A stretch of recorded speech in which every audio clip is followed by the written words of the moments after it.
ګرانو قدمونو نن یو لار باندې تېرېدم د بونیر طرف ته بانډو یو لاره وه هغې نه واپس راتلم دلته په دې مقبره مې لږ نظر شو نو ما خپل ملګري ته وویل لږ ودرېږه دوا به مو کړو او لږ سکون به مو حاصل کړو دا اصل د سکون ځای دا دی دا قبرستان تاسو ښکاري ډېر ښه خلک په دې کې پراته دي ډېر ښه خلک ډېر زورور خلک هم پکې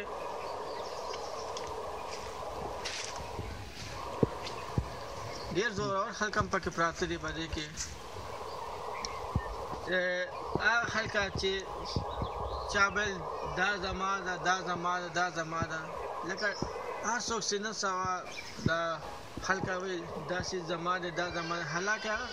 وقتي طور باندې هغې باندې ستا ملکیت بیا اسم نه نن هغې خلک دي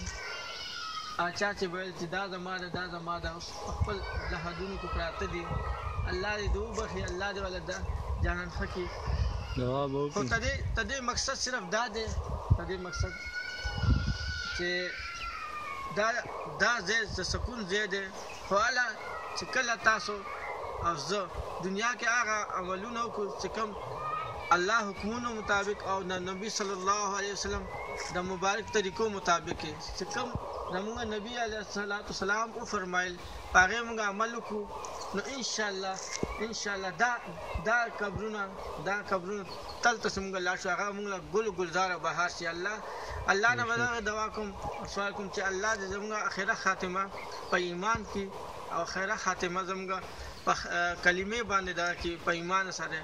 او الله دې دوم وبخي او الله دې موږ د مرګ نه پهله د مرګ تیاری کول توفیق راکړي په ډېر بهانه به جانشین ارماني تاسو نه اجازه غواړي کیمرامین نجیب الرحمن سره د الله په امان السلام علیکم